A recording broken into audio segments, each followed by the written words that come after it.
Right, now we're getting to some heavier topics. We're going to talk about animal products in our century, and I've titled it, Sitting on a Time Bomb.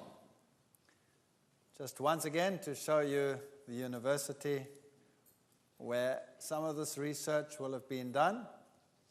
The major cancers in Western society, pancreas cancer, prostate cancer, colorectal cancer in males are the three cancers that affect males largely. Prostate cancer in old age is very, very prevalent. And colorectal cancer in the Middle Ages and also in old age, very prevalent.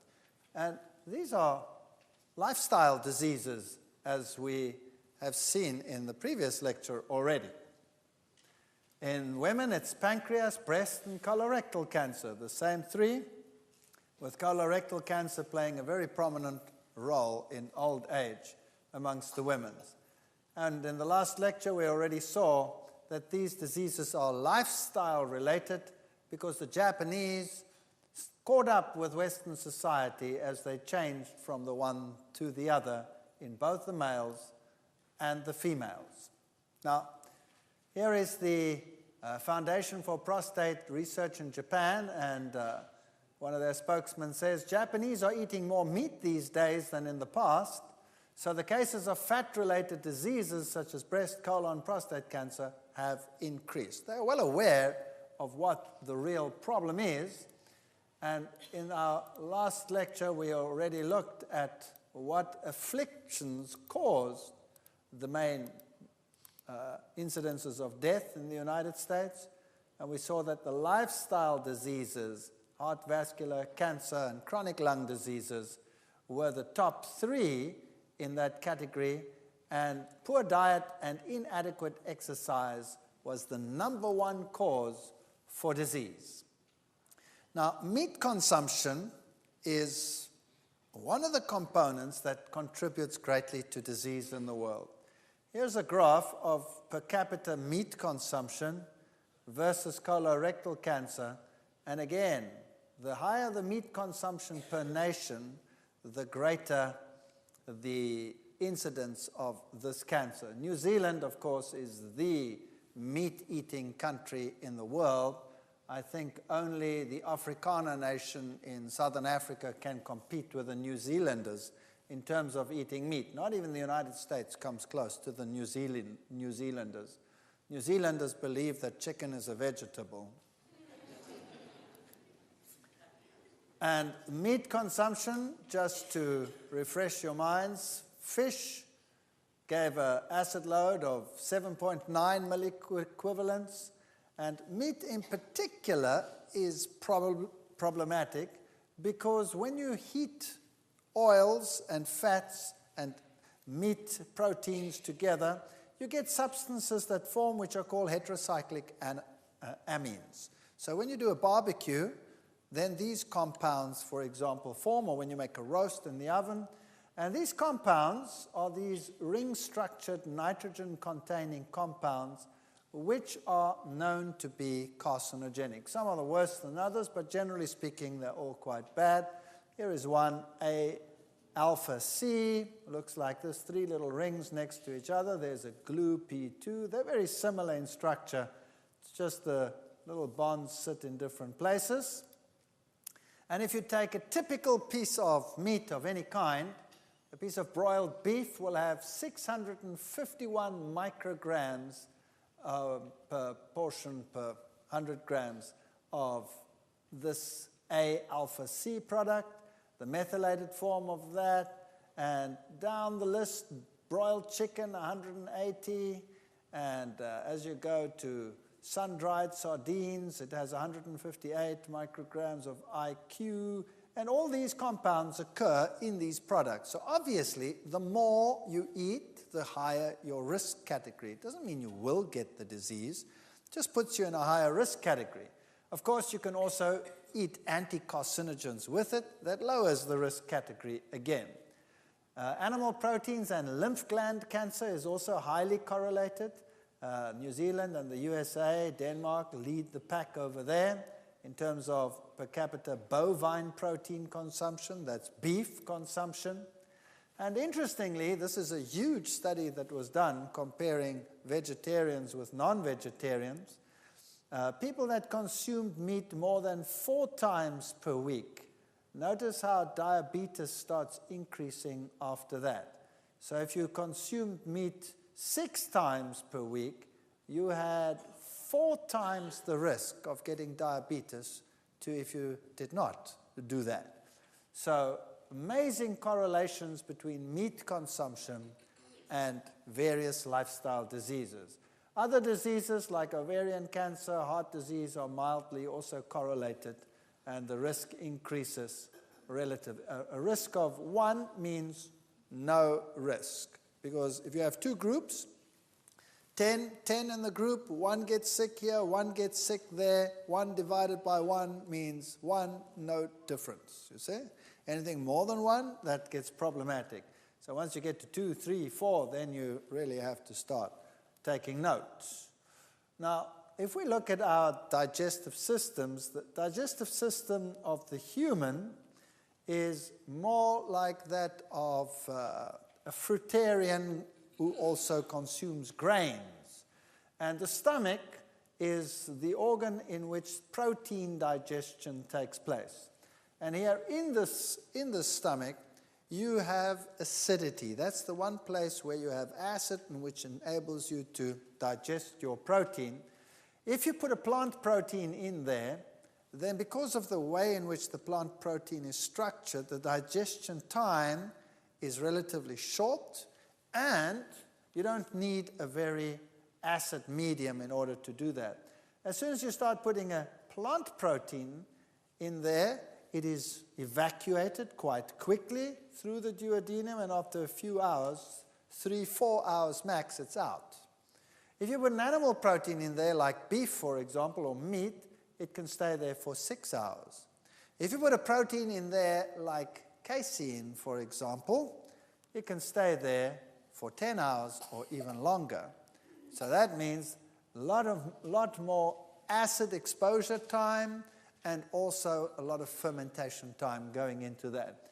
So basically, the less animal protein you put in there, the better. Another problem is that as the product moves out, it is analyzed up here in the upper end of the small intestine to see how far the digestion has progressed. So there are receptors that measure that and send impulses back, keeping the stomach closed for longer periods of time.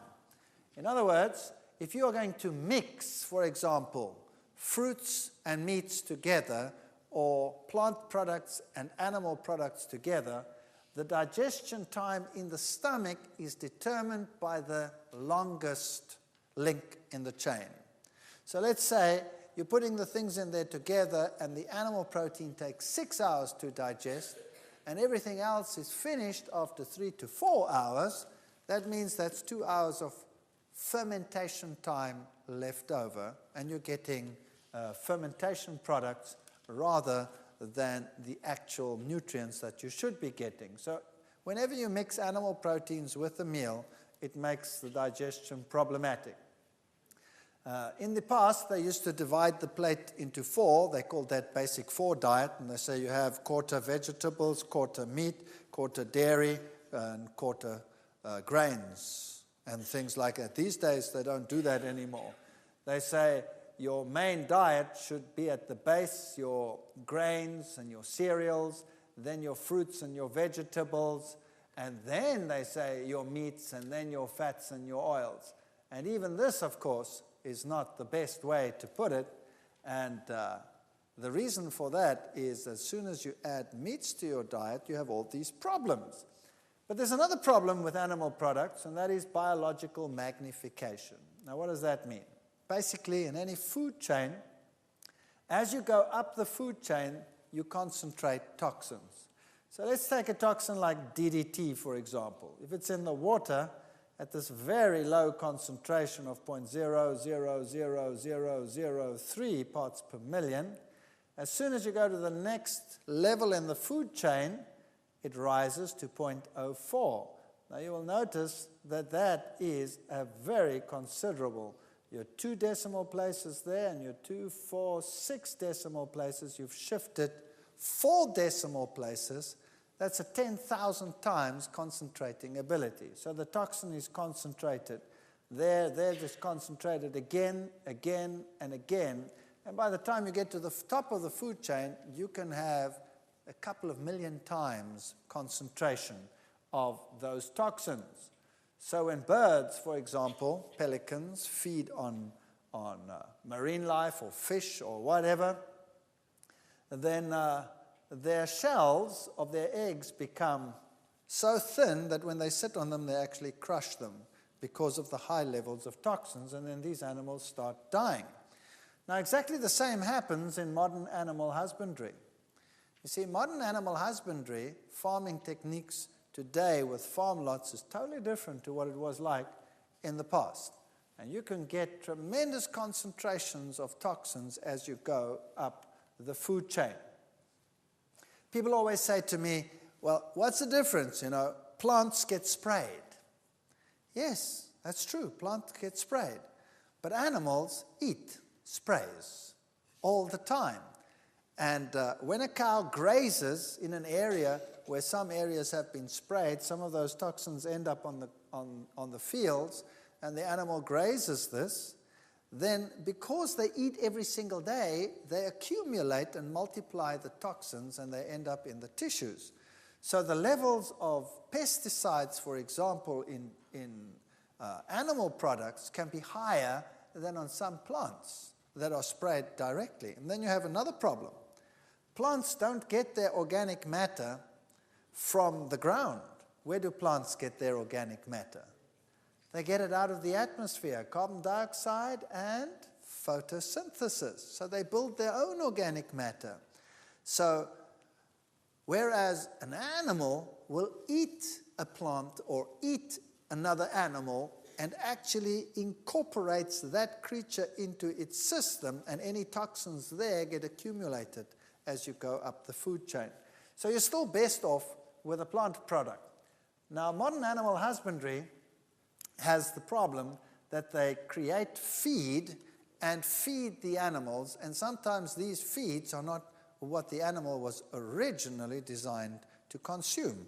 So, for example, in the industry, over years, they have adopted the idea that the rumen, the fermentation chamber, is a place where you can put just about anything. So, for example, you can use chicken manure, which is rich in uric acid as the excretory product, because there are bacteria up there that will change that uric acid back to protein, break it down, and enable the bacteria to build protein. So you can give them cheap chicken manure. But that chicken manure also contains other compounds, the waste products of the chicken, and any drugs that the chicken has had will be incorporated into that. That gets built into the tissues, and when you're actually buying the meat, you're not just buying meat, you're buying accumulated toxins and consumer drugs added to the system, built right in.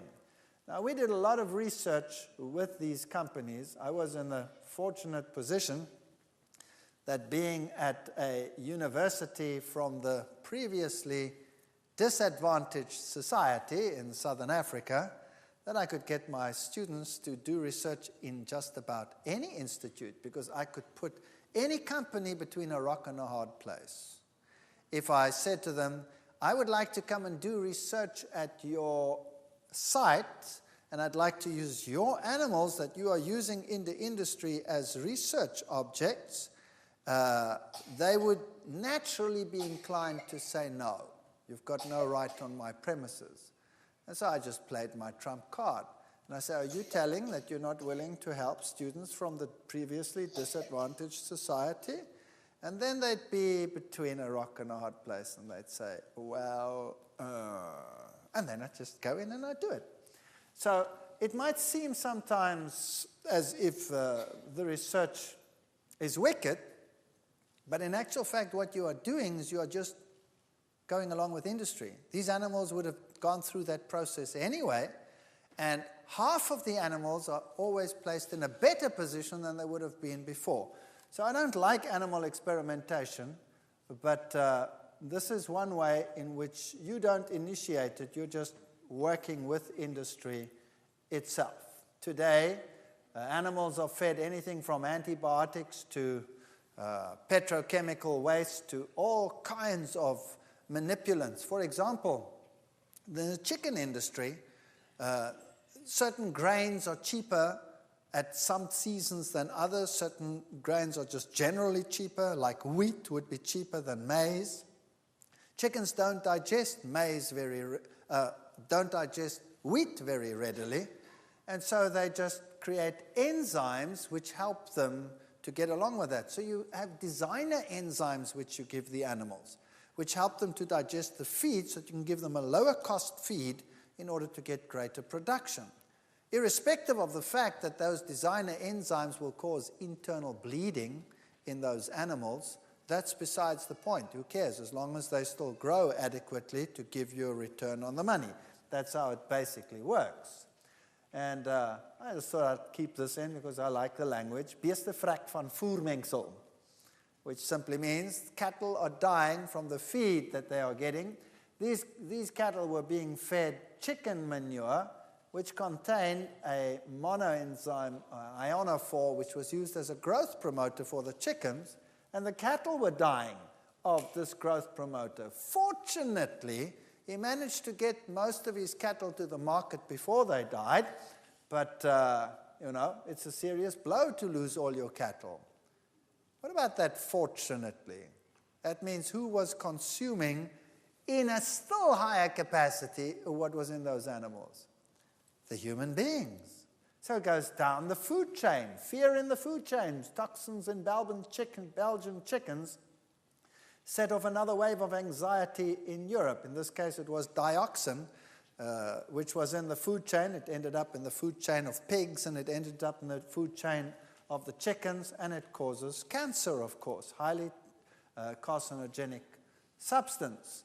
This is a typical experimental setup where they keep chickens in feedlots like these, and in a normal chicken lot in industry, it'll look like this in a egg-laying situation where you'll put more chickens into a cage than the cage can accommodate so that they're always squashed so that no energy gets lost in terms of movement and the other, and all they are is they become egg-laying machines. Here's one of the industries where I was working with these chickens. This was one of my PhD students there. There's another one. And we were feeding these chickens like industry feeds them. Now, industry has different setups in different organizations. In this particular setup, they were using as one of the main feed items fish meal. Fish meal mixed with grains. And we said, all right, we want to compare that with a feed that contains no fish meal, no animal products. So we balanced the meals and got the equivalent proteins and all the parameters exactly the same, but the one got a protein group that came from animal protein and the other one that got protein group that came from plant protein. And typically, this is what a chicken would look like very often if it got the animal protein. Notice the decalcified legs. These chickens couldn't walk properly. Now, if you get a drumstick, you wouldn't really notice that, right? So who cares that they are like that? But the fact of the matter is that the animal protein was causing decalcification. Then there was something else that we did. This is the end process, where you go through the abattoir process and collect the blood at the end of the process and write up all the experimentation. This was my Nigerian student. And what happens in these lots is really fascinating. You see, they found out that in order to prevent disease, it's good to give low levels of antibiotics as a preventive. And there's a spin-off that makes it economically viable. If you add the antibiotics, then you're shunting energy away from the immune system, and that goes into growth. So antibiotics in low levels act as growth promoters for chickens. So the chickens invariably get fed these low levels of antibiotics. And we were convinced that these low level of antibiotics will eventually cause resistance to antibiotics. And so should somebody consume that chicken and he would be infected, let's say, by a salmonella or one of these bacteria in the chicken, then he would not be able to be treated when he gets to the stage of actually contracting the disease from these bacteria. When they go through this process, their beaks are burnt away so that they do not hurt each other. They are crowded into areas. And then, of course, the probability of salmonella outbreak is very high. Health alert of a chicken, salmonella outbreak in flocks. And other diseases like encephalitis diseases become very common as well. So in Hong Kong, for example, just a few years ago, they had to kill every single chicken in Hong Kong. And then again, with the next outbreak of flus, they have to kill every single chicken in Hong Kong. In Malaysia, they had to kill every single pig in the south of Malaysia because of encephalitic diseases. This means these are diseases that are transferred from the animal to man and causes encephalitis in man. That's brain fever. And most of those people can die from it. They can be retarded if they survive, permanently disabled, or they die. So very dangerous diseases that are transferable from animals these days. Hard to swallow. Here are all these chickens that are being fed these low levels of antibiotics. Here are some other drugs that are used in the animal industry. Clenbuterol, for example, is a drug that is used in cattle to make them grow faster, but it is a highly dangerous drug for human consumption, and it's banned in most countries. But here you can see that even in countries like Germany, they have regular scandals where farmers are actually using these on the black market. See, if you can get your cattle to go on the market 1 month earlier, and if you have 1,000 head of cattle, that's a huge financial saving. So obviously, if you can use this clandestinely, then well. Now they test for clenbuterol quite regularly in Europe, but in other countries they don't. In my country, they don't test for clenbuterol. Only the meat that is sent to Europe is tested for clenbuterol, but not that which is used on the local market. So you don't know whether you're getting these drugs or whether you're not, or what doping takes place in the cowshed. These little animals here are raised never to move, because then the meat stays tender. In fact, in order to grow quickly, they are squashed in so that they can never even lie down. They have to stand their whole life just to be slaughtered. Huh? My fonts have gone crazy. I'll have to live with that. Hard to swallow. This should be a delta. The T delta S factor, delta H equals delta F plus T delta S. Now, actually, that looks complicated, but it's not complicated. H is the total energy. F is the energy that goes into growth. And T delta S is the energy that is wasted in terms of movement and reproduction and thermoregulation and all the activities that make an animal an animal. So obviously, if you want the energy you feed to go into growth, then you have to limit that. So you put the animal in a cage that it cannot move.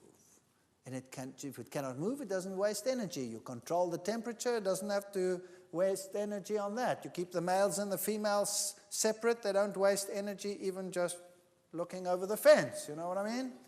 So that's how you keep them, and that's how you grow them, and that is modern animal husbandry.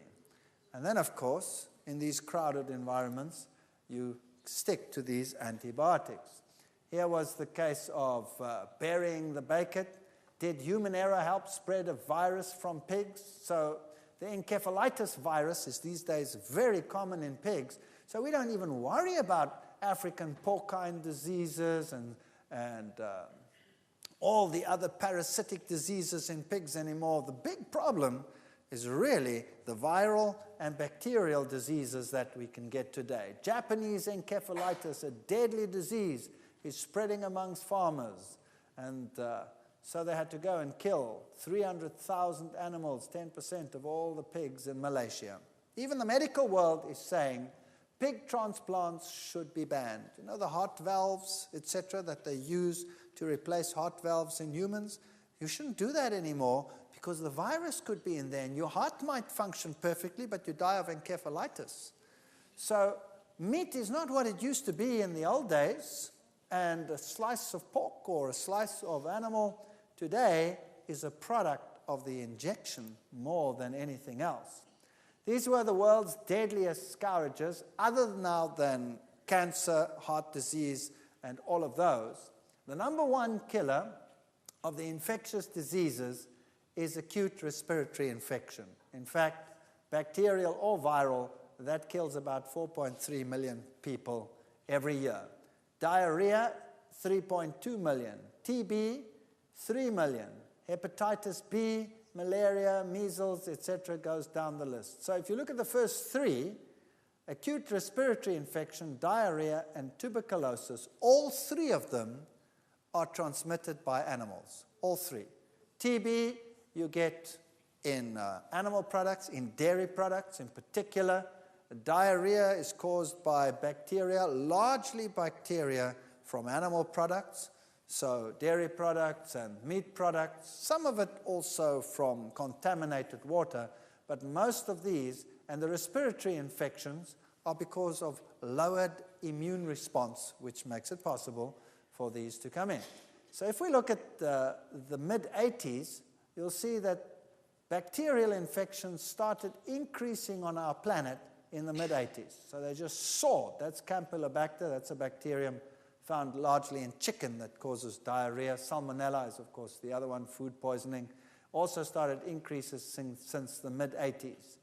And if we look at the veterinary record from 1985, they'll tell you what they were suspecting, that antibiotics were being used to counter husbandry practices. So they did an analysis of antibiotics found in beef and chicken and found penicillin, tetracycline, streptomycin, and all of these antibiotics. Penicillin they didn't find in the mid-80s anymore because it wasn't used anymore. It didn't work anymore. So these are the ones that were mainly used. In beef, it was tetracycline, streptomycin, chloramphenicol, and gentamicin. And in any sample tested, in 86% of any random beef sample, you found that antibiotic. In chickens, the percentages were up to the 90%. So streptomycin you'd find in 93% of any random chicken. And in fact, in beef, you would find largely 2 different, sometimes 3, occasionally 4 antibiotics. And in chickens, you'd find largely 3 different antibiotics used at the same time. It's really quite incredible. Now, we had contended for many, many years that antibiotic resistance comes from the farm. And then the farmers said, no, it's from the medical world. The medical world is using these drugs on humans, and that's why it's a problem. And the medical world said, no, no, no, no, it's the farmer that is using it. So the pot was calling the kettle black and vice versa. So we designed a very simple experiment to actually settle the question. Where did it come from? Antibiotic resistance bacteria in the 80s in Mexico showed penicillin 100% resistance. All these bacteria, whatever they were, from Staphylococcus to Salmonellas, all of them were up to 100% resistance. So penicillin didn't work at all in the mid-80s. When it came to the others, they were sometimes effective, sometimes not. And so how can this antibiotic resistance affect you? So by the 90s, 1991, 92, suddenly mystery infections in hospitals started to kill people. And then it started increasing to an epidemic. Animal antibiotics threaten hospital epidemics. And what was the problem? the killers within, all these bacteria, were now resistant to antibiotics. And then the first epidemic started coming in the late 90s, and the children are dying. An epidemic of food poisoning is only the latest Japanese disaster. And the Japanese Minister of Health was walking around with these thousands of children, all sick and dying. What happened here was that there was this major disaster of beef that had been contaminated with E. coli. And after school, little children went home from Sakai, and they came down with this sickness, an epidemic that the World Health Organization declared unprecedented in modern history. 8,500 people in the one little village, and it was an ordinary E. coli bacterium that caused the problem. Children complained of vomiting, diarrhea. Doctors, assuming they were treating simple food poisoning, gave them antibiotics and sent them home. And did the antibiotics work? Of course not. Why not? Because the bacteria were resistant to antibiotics. They'd come out of the system. So the epidemic became a painful blow to the Japanese psyche. Thousands of people sick. The Spiegel came up with an article, "Deadly Eggs," and packed the eggs in a little coffin. And the question was, is it still safe to eat eggs? Then legislation started coming in. In Europe today, you cannot order an eggnog. You cannot order a Sunnyside egg from a restaurant. If you go to France and you order a Sunnyside egg with the yolk soft, you go to jail if the cook gives it to you. He's not allowed to. It's against the law. So nothing is what it was before. Spain started introducing legislation. Then Belgium. Eventually it spread to the whole of Europe. Days per week egg consumed, and you start seeing that there's a correlation also between prostate cancer, colon cancer, and egg consumption and ovarian cancer, very highly correlated. So the more eggs a woman eats, the higher the correlation of ovarian cancer. That's besides the salmonella problem in the eggs. And here's another Afrikaans one, besmetting van hoendereiers brei landwyd uit. So the chickens started getting sick all over the world. Superbugs were coming into the world. And this is a journal, Science, which reported that most of the diseases from the Campylobacter, Salmonella, E. coli, Listeria, that's a bad one over there. If you get Listeria infection, you can go blind. If you are pregnant, you can give birth to stillborn babies, deformed babies, terrible one to get. Most of it comes from poultry, raw milk, untreated water, eggs, poultry, meat, ground beef, raw milk, ready-to-eat foods, seafoods. Those are the number one causes of these infections. So we wanted to solve the problem. Is it from the farm or is it from the medical world? So we designed a very simple experiment. We were actually the first ones to show this. We're quite pleased with that. And we did this little experiment. We went to an abattoir and reasoned, if we take a sample of the animals as they come from the farm, and we analyze that meat for antibiotic resistance of the bacteria in that meat, and we compare it, let's say, with a retailer, where the meat has now been handled by many people down the chain until it's finally on the supermarket shelf, we should find the following. For example, let's take any one of them, Staphylococcus. And we see in the abattoir, we found that the bacteria, as they came from the abattoir, showed a 90.5% resistance to tetracycline.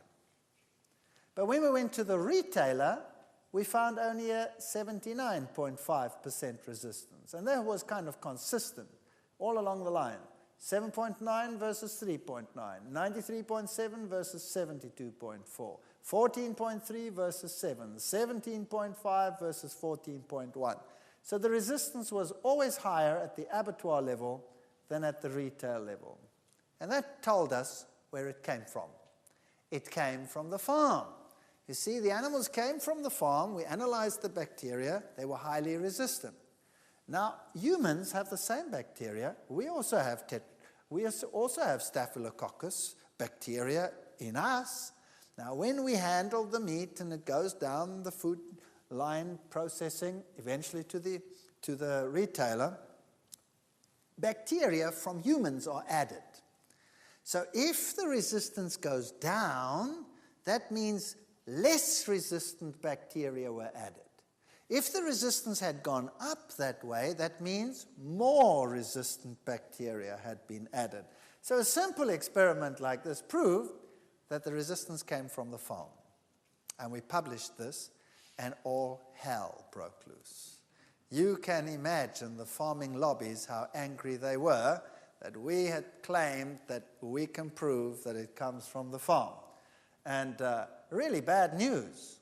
So basically, when you eat this product with its antibiotic, then the bacteria that you get is problematic. Now, think about this. You have a little child, and that little child has an ear infection. You go to the doctor prescribes an antibiotic, the ear infection gets better because the antibiotic is going to kill the bacteria. Does it only kill those bacteria, or does it also knock all the bacteria in your body? Knocks them all. So now while you're on the antibiotic, you have fewer bacteria than normal. Is that right? And now let's say the child drinks a glass of milk or eats an egg, and there's a salmonella in there, and it gets into the body, and here it finds few bacteria to compete with it. So that means he's quite happy to increase in there. And the bacteria that are present are all kind of woozy because they're on antibiotics, but this new guy that came in from the glass of milk or the egg, he doesn't care about the antibiotic. Why not? He's become resistant, so it takes over. So all of a sudden the child gets what? Diarrhea. Now you go to the doctor and you say, the ear is better, but the child's got diarrhea. What's the doctor give him? An antibiotic. And will it react or not? No. Now you see, that's okay if you're an adult. An adult has a big body and a lot of water in this body, and if you have diarrhea and you get sick from this, well, you have a fair amount of reserves in your body. But if you're a little kid, then your reserves are gone very quickly, just by reason of size. If you're old and frail and weak, you don't have any resistance either. So who will be knocked most by antibiotic resistance? Little children and old, frail people. They will die like flies, and there's nothing that we will be able to do about it. So if a wave of new infectious diseases comes along, like SARS, for example, or any one of those like are very prevalent today, and we do not have the medication to treat them, and we do not have an immune capacity that's functioning properly, then we're in trouble. So the solution to living in today's world is keep your immune system high.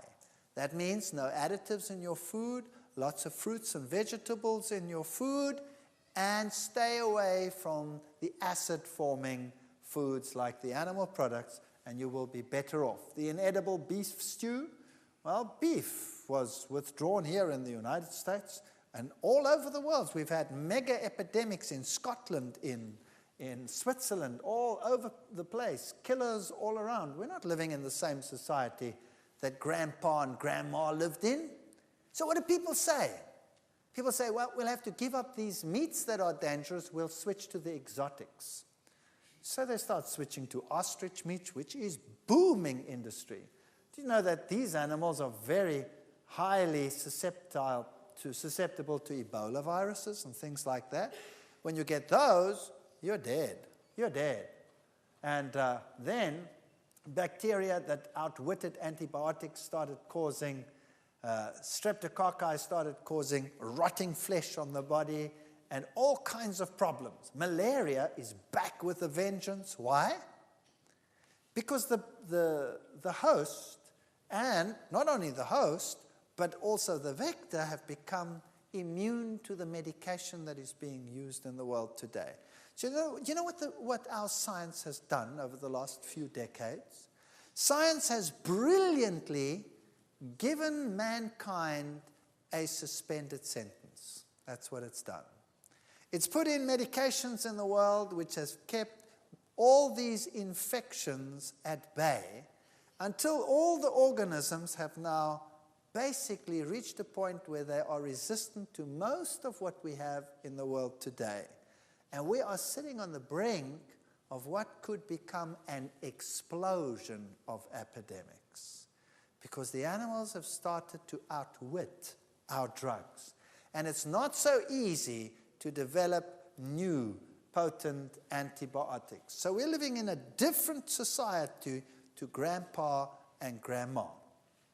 Then, how safe is seafood these days? People say, well, I'll be a seafood consumer. Here's a typical market of seafood. Beaches hit by health ban. The poisoned Amazon. Cholera makes a comeback.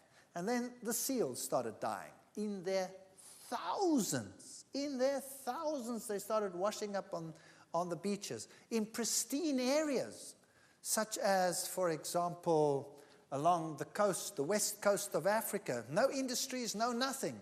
And the animals started dying like flies. Why?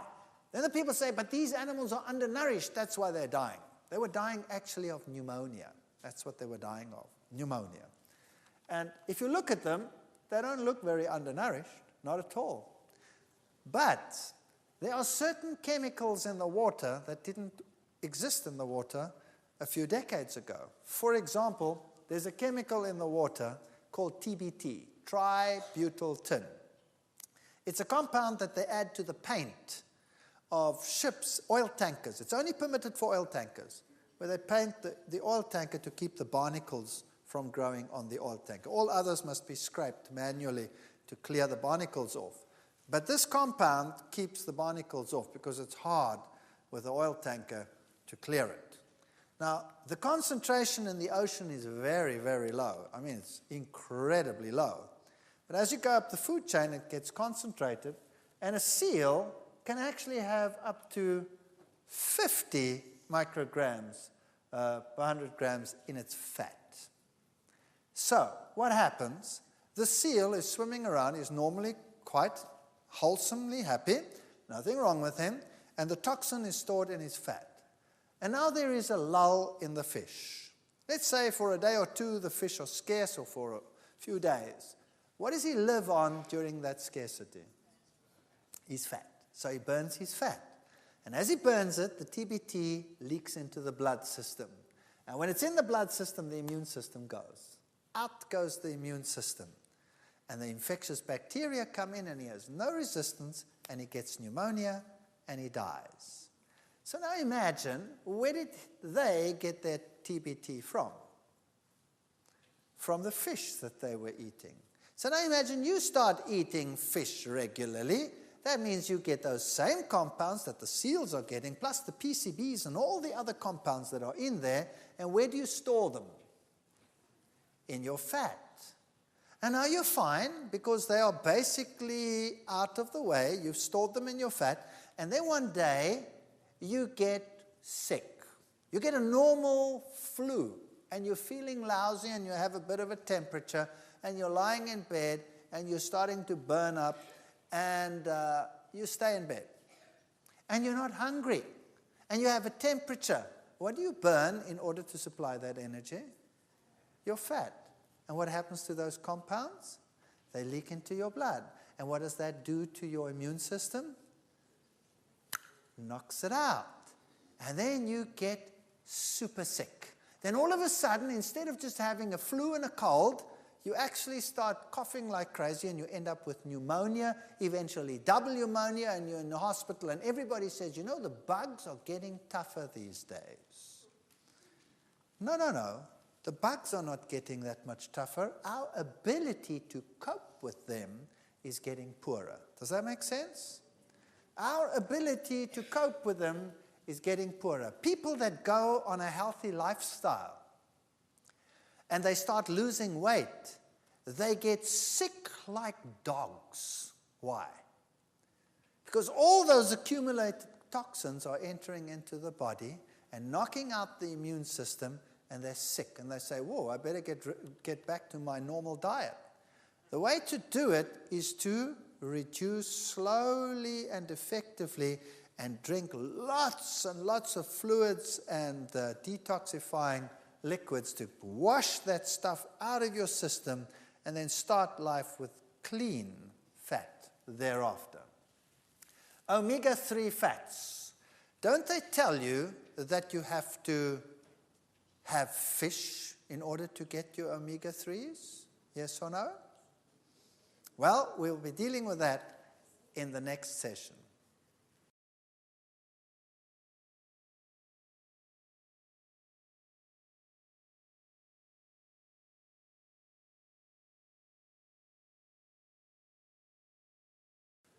In our previous session, we saw that accumulated toxins can affect our health because we can concentrate them when we consume them from animal products. And so we saw that fish in particular accumulate many of these toxins from the marine environment. But we are told also by the scientific world that we need omega-3 fats in our diets, and the best place to get them, the world tells us, is from what? Fish. Right. Now, is that true or is that not true? Now, let's just briefly look at this.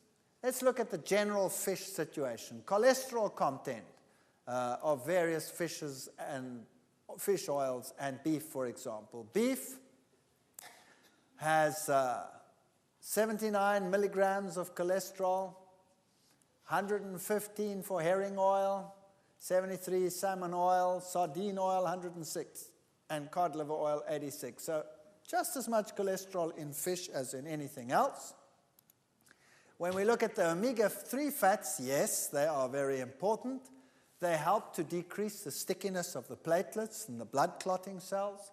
They tend to decrease blood pressure. They tend to decrease serum triglycerides. Those are the fat molecules in the blood.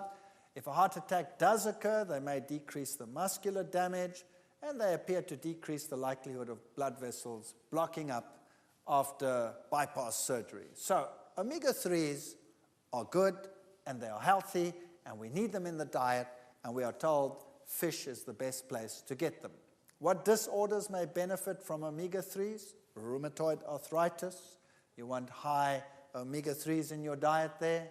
Primary Raynaud's disease, psoriasis, gastric intestinal diseases. So these are skin diseases, and these are intestinal diseases, Crohn's disease. These are nervous diseases, depression, over-aggressiveness, carcinomas, that's cancers, and various pulmonary diseases. So, omegas are very good for you. Here's the metabolic pathway. The first fatty acid that we're dealing with here is alpha-linolenic fatty acid. Now, that is one of the essential fatty acids that we find in plants. And these are converted by an enzyme, which is called delta-6 desaturase, and another enzyme called elongase, and another one until we get a fat called eicosapentaenoic acid. Now, that one up here, alpha-linolenic acid, is an omega fatty acid, and eicosapentaenoic acid is another one. Now, this one over here, eicosapentaenoic acid, is the one that you find in fish. That's the one you find in plants. So plants have alpha-linolenic, and fish have eicosapentaenoic acid. So if you were to get your omega fatty acids from plants, that's the one you'd get. Then you have the enzymes in your system to convert that, as you need it, into that. Does that make sense? All right. Now, eicosapentaenoic acid is the one that determines the fluidity of your blood, for example. And should you get too much of this, what would be the risk factors? Thrombosis, strokes, all kinds of problems from too much eicosapentaenoic acid. So plants don't have eicosapentaenoic acid. And if the argument were true that we have to get our omega fats from fish, then the same argument must be true for every other animal on the planet. That means an elephant and every ungulate in the world and every herbivore in the world should actually eat fish. But they don't.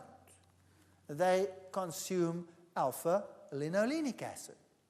And then they make as much eicosapentaenoic acid as the body needs, and therefore you would never go into a risk category for strokes or thrombosis or other diseases like that. So what's better?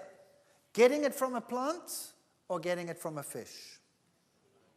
Getting it from a plant. Or else, if you believe that God created this world, you would have to say that God was stupid, because he didn't put any eicosapentaenoic acid into the plants, which is the basis of the food chain. He put alpha-linolenic into the plants, and alpha-linolenic doesn't cause a problem. It's the other one that causes the problem. In fact, alpha-linolenic is the one that you will use not only to make eicosapentaenoic acid, but to make all the other things as well, like prostaglandins and all of those compounds that we need. That's the basis. We need this one. We don't need this one as the basis from which to work. We can't work back. We can only work this way. So, what plant foods contain omega-3 linolenic acid, for example? Which ones?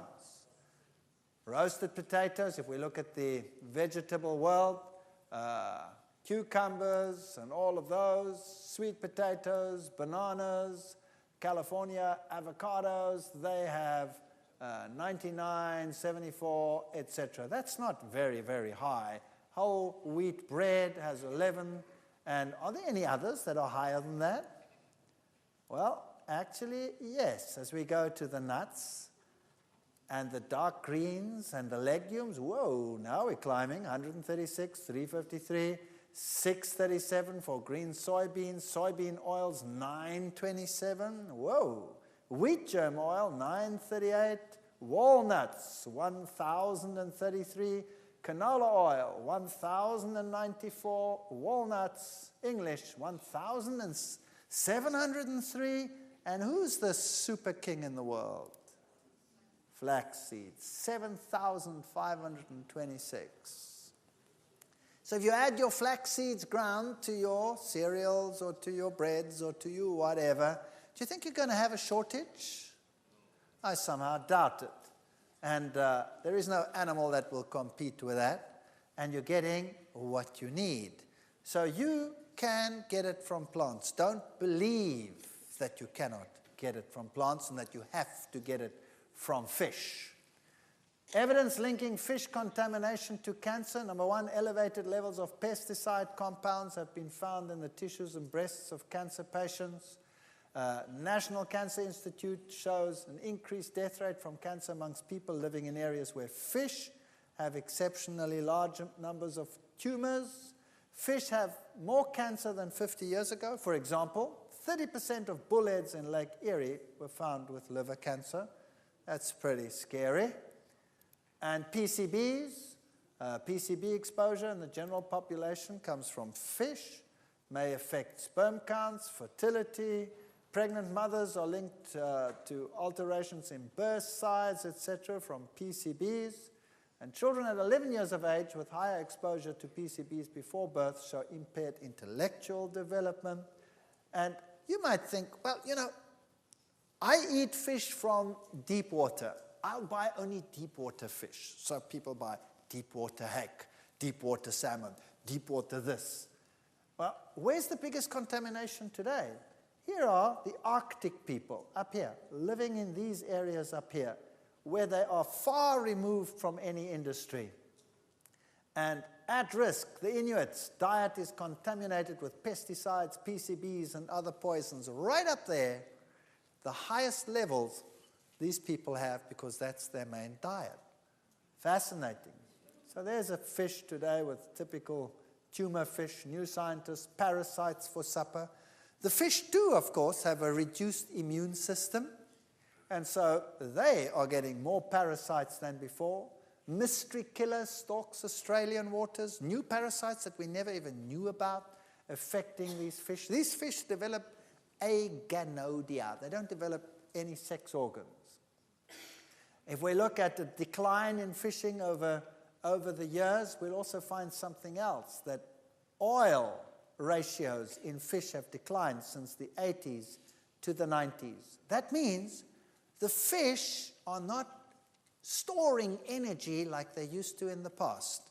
That means that they are generally diseased. And so up until the 90s, we find an increase, with a peak increase suddenly in 88, of what we call atresia. That means these animals actually start producing eggs, but they haven't got the energy to finish the process, so off it goes again. The fish world, since the 80s, when the high industry toxins started taking their toll, is not what it used to be. I'm always a bit worried when they come out already fried. Yeah. So it seems that the general food structure in the world, the feedlot structure, animal husbandry, the fishing world is a problem.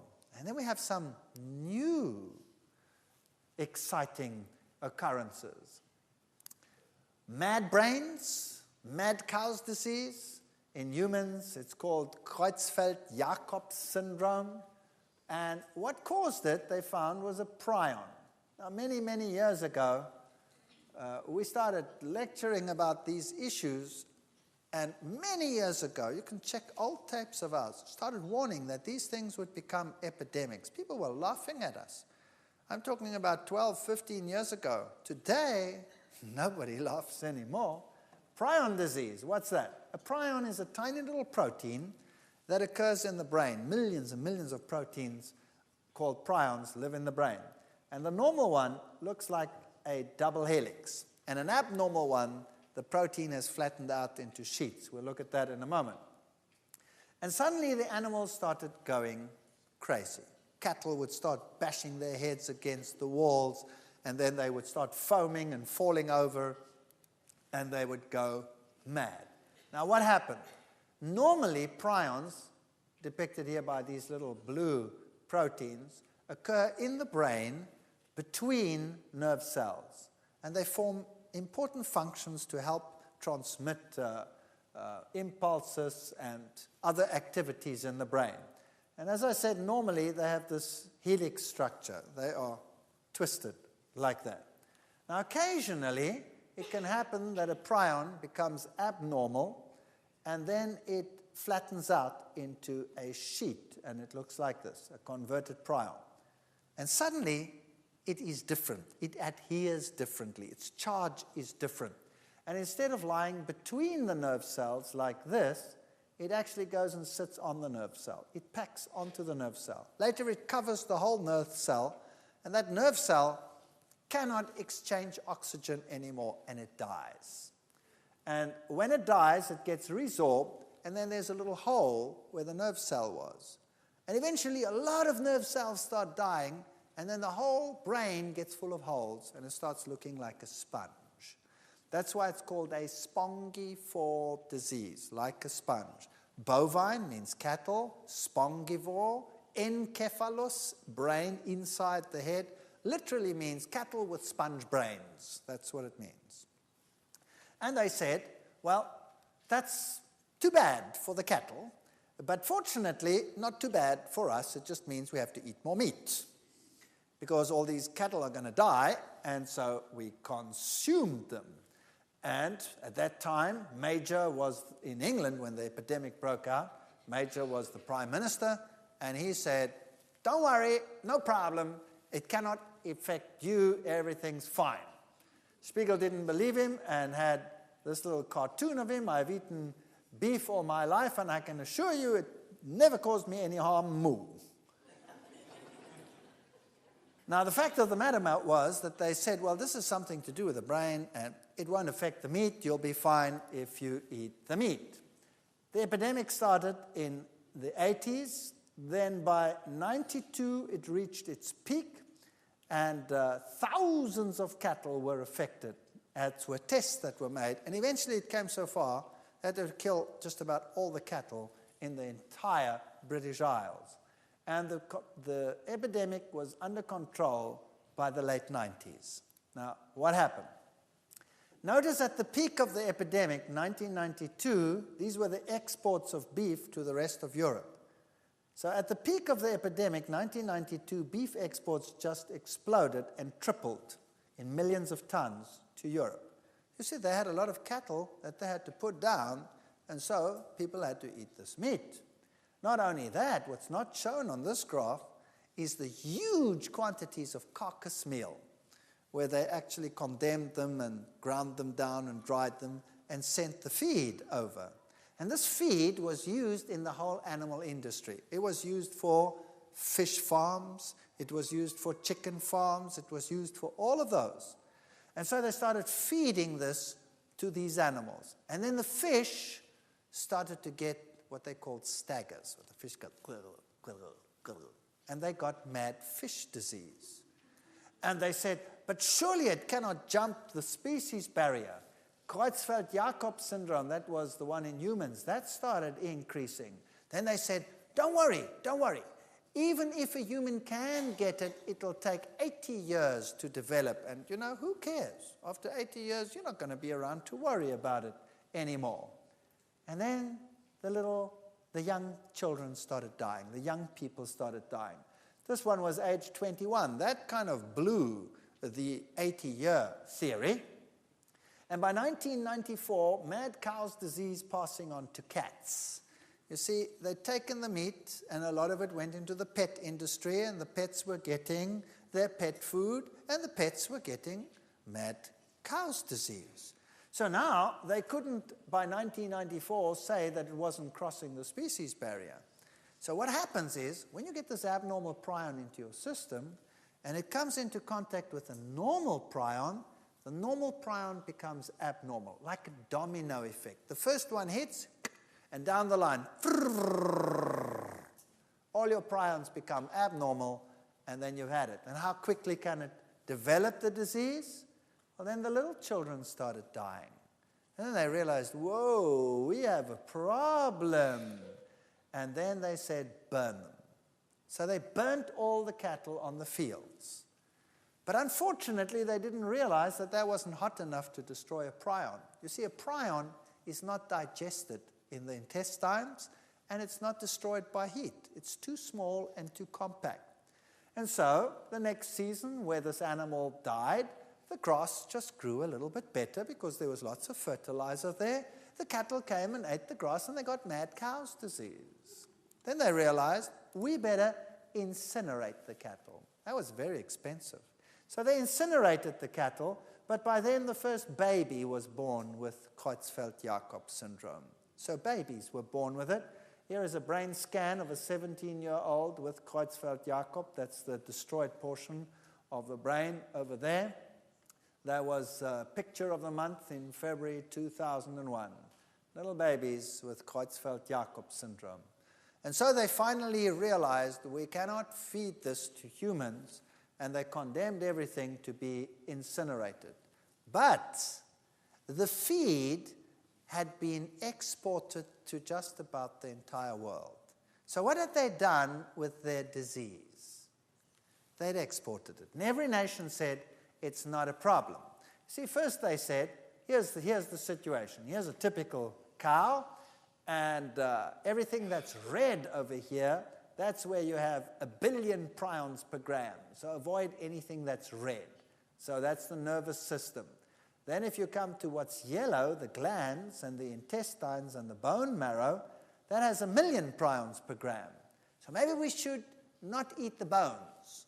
So they made laws in Europe that you weren't allowed to have a T-bone, for example. You have to cut it off the bone and only eat the meat, because the meat has fewer than 10 prions per gram. So they said, how do you make sausage? You shove it into the intestines, right? So look at that. There you're getting 1 million prions per gram, so there was a problem. And the milk also has 10 prions per gram, but if it's a domino effect, how many prions do you want to get into your brain? I would like to get no abnormal prions to get into my brain. So here's what happens. They started saying, we'll just use the meat and we won't use anything else. Now, how did they process this? This is a typical meat market in Smithfield Market in London. This is how they process the meat. Here the man is sawing it through. There's the carcass. Where does he saw the first cut before they hang it up to saw it up?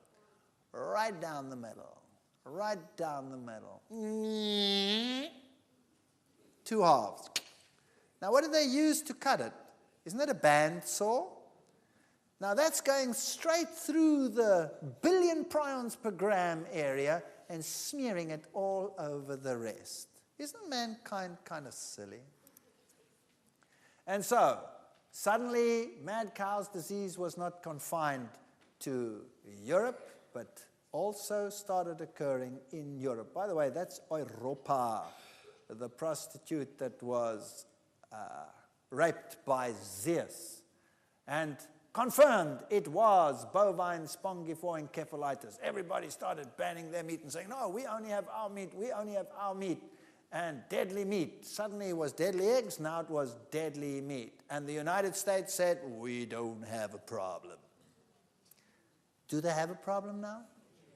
Oh, I see. Does Canada have a problem now? Yes. So could mad cow's disease spread further? Yes or no? We've only seen the tip of the iceberg. Then there was a scare in southern Africa, and by the late 90s, it was spreading all over the world. We are sitting on a time bomb. Then, tests could pin down mad sheep risk. It's called scrapie when it's in sheep. And scrapie is very, very prevalent. I was in Iceland at the end of last year. That's just a few months ago. And guess what? Iceland has the strictest rules in terms of meat import or any animal product import. They don't use any compounds from the other countries because they have these stringent rules about preserving their environment. And guess what? They got mad sheep's disease breaking out in Iceland. And they had to destroy an entire herd of one particular farmer. It was interesting to me, very interesting.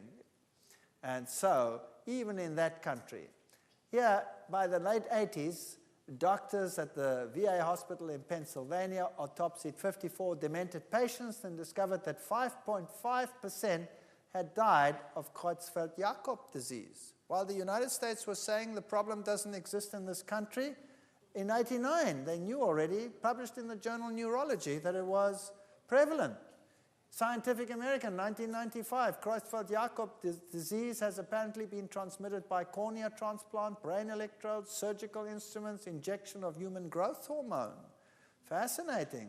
The Annals of the New York Academy of Science said ample justification exists for considering a similar pathogenesis for Alzheimer's disease. And then something else started increasing. By 2001, we just got over the major BSE scare, which is not gone, which is just simmering under the surface, waiting to explode, when suddenly there was this tremendous TB shock. Tuberculosis shocks the farmers in Germany. First there was the BSE crisis. Then we had the pig feed crisis, and now we have TB. And this TB is transmittable to humans. And this was thought to be extinct in Germany for many, many years, but suddenly the milk and the meat and all of this contains this bacterium again, and we are at risk from getting TB from these animals.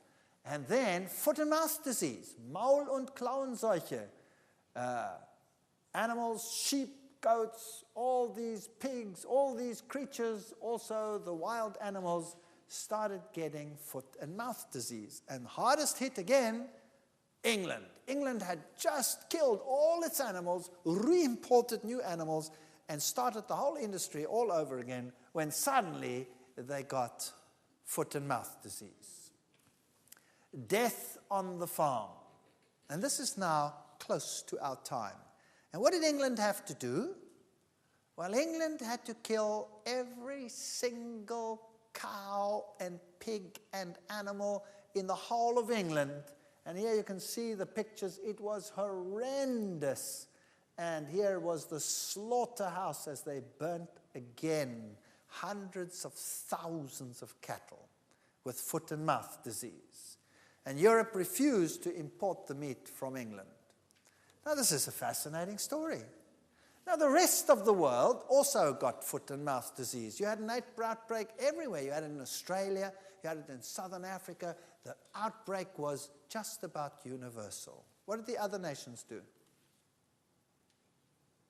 The other nations said, well, that's ludicrous. England has got a screw loose. Why kill all these animals and why get rid of all that capital? There's a much easier way to deal with this disease, and this is what the other countries did. They made huge quarantine farms, and they put hundreds of thousands of heads of cattle with foot and mouth disease into quarantine. And then they immunized them all. They immunized them. And then eventually the disease was under control, and the problem is solved. So the whole bang shoot was immunized.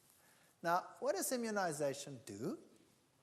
Immunization, as the word implies, makes one immune. Is that correct? That's what immunization does. Makes one immune. Does it get rid of the vector, the cause? No, it just makes you immune to the cause. Now, previously, think about this. If the cattle were not immunized and they got foot and mouth disease, you knew that animal was contaminated, right or wrong. And what did they do with it, like they did here in England? Put it down, burn it, and it's gone. If that disease is then not in the other animals, it means none of them have it. Is that right? Now they're all immunized. Do you know whether they're carrying it or not? No. So when you eat it, good appetite. Good appetite. Well, it doesn't kill humans. It doesn't kill humans, they say. It doesn't do that. It just causes blistering and mouth blisters and a terrible flu. That's all. It's not so bad. It won't kill you, so that's not too problematic. But if we go down this line, eventually we can have plasmid transfer between bacteria and other organisms, and they can make new strains of problematic outbreaks like SARS and all of these. What are we actually doing? Keeping an industry alive so that we have the product to eat while we are breeding super killers. Did you know that they are expecting outbreaks that could wipe out whole cities? Did you know that they're expecting that? Why? Just to keep on eating what we ate before? We've already seen in the first lectures that the healthiest diet in the world is a diet that is rich in plant foods. And in fact, most animals in the world subsist largely on plant foods. How much trouble would we avoid if we gave up animal products? Unbelievable. We would benefit on every turn. If we gave up butters, we would have a better cardiovascular system. If we gave up meat, we wouldn't be exposed to these risks that everybody else is exposed to. And we would have a far better capacity to deal with whatever is coming. I'm not saying you won't get sick. I'm just saying you'll have a far better capacity to survive. We're in suspended state of grisly animation. We're just waiting and praying. This is our worst nightmare. And so it started spreading all over the world. And mankind with its drugs is creating a time bomb that sooner or later will explode. Me? Bovine spongiencephalitis? No, I just have a normal foot and mouth disease. And I'm going to export it to the whole world. I like this guy. He's sort of interesting. He's having a typical burger. Do you know that you can have a burger that tastes just as good as that one with a plant-based patty on it, and you wouldn't even know the difference sometimes, and sometimes it would taste better? What skin is it off our nose in the days that we live in with all the culinary expertise that's out there in the world to change the patty and reduce our risk? Doesn't that make sense? Life without beef. Time magazine had this wonderful picture here with all the vegetables and asked the questions, can plant foods replace meat? Where's the beef? The answer is yes, they can. But the decision as to whether we want to do this or not is ours. So what I've done in this lecture is just shown you the state of affairs in the world to help you make that decision. Whatever that decision is your business and your affair, because let no man tell you your duty. But if you have the facts, don't you have something to base your decision on? So that's what I've done. I've given you the facts, now you can make a decision. Now when we come again together tomorrow, then we're going to deal with something that you really shouldn't miss.